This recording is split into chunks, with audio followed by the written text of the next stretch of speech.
এই ভিডিওতে direct sketch pen দিয়ে সহজে বিড়াল আঁকার পদ্ধতি দেখানো হচ্ছে।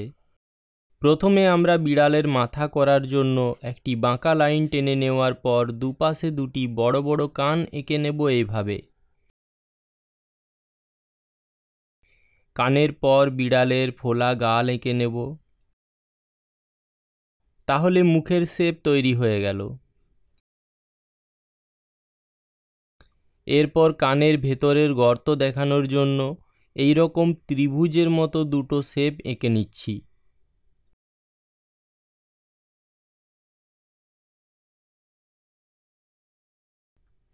এরপর বিড়ালের ভয়ানক চোখ।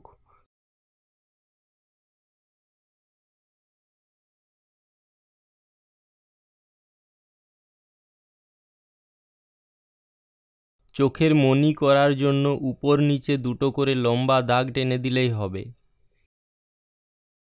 চোখের উপরে দুটো ভ্রু, এরপর নাক। একটা এইরকম ত্রিভুজ আঁকলেই বিড়ালের নাক হয়ে যায়। তারপর নাকের তলা থেকে একটা ছোট্ট লাইন টেনে দুপাশে এরকম দুটো বাঁকা চাঁদের মতো লাইন টেনে দিলেই হয়ে যায় বিড়ালের ঠোঁট। নিচে একটা ছোট বাঁকা চাঁদ, দুপাশে দুটো করে বিড়ালের গোঁফ। এরপর আমরা বিড়ালের শরীরটা এঁকে নিচ্ছি।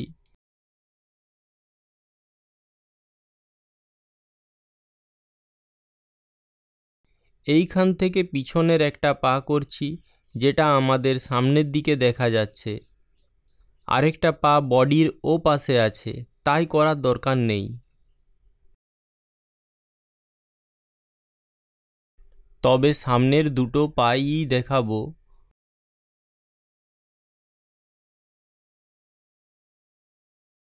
প্রথমে আমাদের সামনের দিকের পাটি করে নেওয়ার পর পেটের লাইনের নিচ থেকে ওপাশের পাটি করতে হবে। যেহেতু আমরা এই পাটির উপরের অংশ দেখতে পাবো না, কারণ সেটি বিড়ালের পেটে আড়াল হয়ে আছে, তাই শুধু পায়ের নিচের দিকের অংশটিই আঁকতে হবে।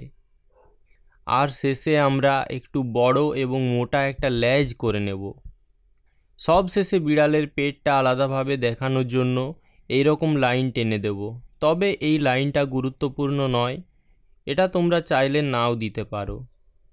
তাহলে এখন তোমাদের সামনে বসে রয়েছে একটা কিউট বিড়াল। ম্যাও ম্যাও, মিউ মিউ মিউ।